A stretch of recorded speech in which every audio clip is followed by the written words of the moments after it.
Boxing Truth here. I wanted to talk about a story that hasn't really been talked about much in the media. It's regarding the aftermath of the Frampton Scott Quigg fight on February 27th. The reality of the situation is that it's a mess regarding the aftermath of that fight.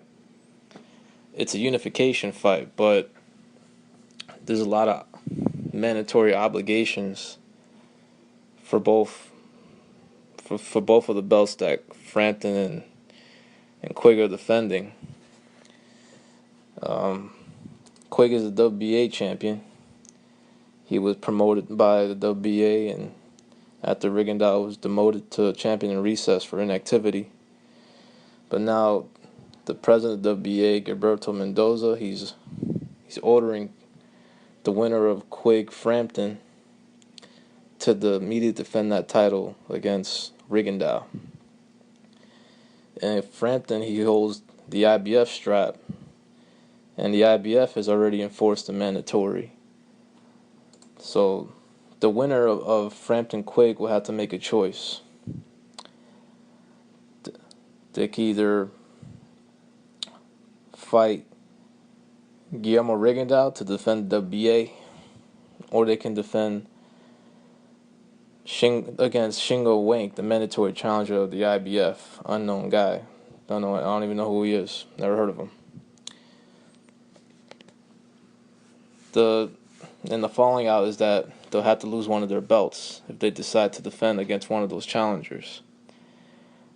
However, it's very possible that none of those scenarios will happen because, well, boxing is a business, and of course, a rematch will definitely be considered between Frampton and Quigg, even though both guys would potentially come into the rematch beltless because, according to the presidents of the IBF and the WBA, they will strip the winner of Quigg Frampton for not defending against one of the mandatory challengers to their belts. So potentially, Quigg and Frampton could fight a rematch beltless. And however, I can see that scenario playing out because, well, if you didn't watch Kugan Cash's interview with Eddie Hearn on Eiffel TV the other day, Eddie Hearn is not interested in the Rigondeaux fight, and it's not ducking or dodging on behalf of Scott Quigg. I think Scott Quigg will fight anybody, but it has to make business sense, and unfortunately, Rigondeaux just doesn't have the name recognition, doesn't bring the fan base to make it a big fight. And this is Eddie Hearn's words: there's no money in a Rigondeaux fight. So I really don't see Rigondeaux getting any closer to a big fight at 122 pounds because, well, he just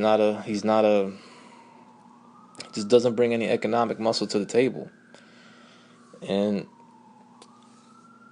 if the fight with Quigg and Frampton, if it's a close fight, competitive fight, an exciting fight, say it's competitive, it ends in a stunning knockout, there's going to be a rematch because this fight is doing big business. I read a report on the purses of both fighters. I mean, Frampton's getting a little over $2 million for this fight. And Scott Quigg, he's the B side in this fight. He had to take a lighter purse, and he was guaranteed $725,000 according to a report.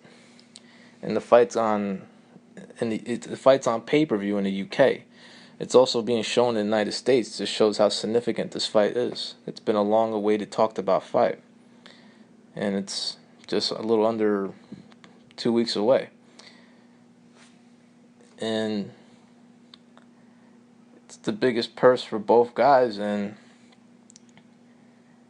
I mean, according to this report, the deal's kind of weird. Carl Frampton got a guaranteed purse of over $2 million, but no pay-per-view share. So that means he won't get anything from the pay-per-view. It's kind of stupid if you ask me. I wouldn't have agreed to that, but I'm not Frampton's manager. I'm just stating my opinion. And Scott Quigg, on the other hand, who's promoted by Eddie Hearn, Matchroom, he got him a $725,000 purse, a much lower purse, but if depending on how good the pay-per-view does, Scott Quigg will get a percentage, and according to Eddie Hearn, Quigg, if the pay-per-view does, good business, Quigg could end up earning as much as Frampton if the pay-per-view surpasses 500,000 buys. If I was Frampton, I wouldn't have agreed to that. I would have wanted at least a cut of the pay-per-view plus the larger purse. But it is what it is. He agreed to the deal, and you can tell by this report how hard the negotiation was. Frampton was adamant on being the A side, and he got the A side position. And he is regarded as the more, how do you say, like the more legitimate champion because he beat somebody for the belt. Quigg was given a regular belt and was promoted to super champion for the WBA because of Rigondeaux's inactivity. But this goes to show you why fights don't happen between, highly regarded fighters. Fortunately, Rigondeaux just doesn't bring the money and name recognition to make it a big fight. And a rematch further surpasses anything about a Rigondeaux fight. I mean, all the parties involved will be interested in a rematch, especially how good the fight is. I'm not sure if there will be a rematch. I mean, it could be, depends on the outcome. But both fighters agreed that this won't be a competitive fight. They believe they're head and shoulders better than each other. So both guys are very confident of a dominant victory. So maybe a rematch is not needed. But the business involved in the rematch makes it very desirable, though. Just it will make the teams to want to go at it a second time, especially with the money involved, especially if how well the pay-per-view does over in the UK.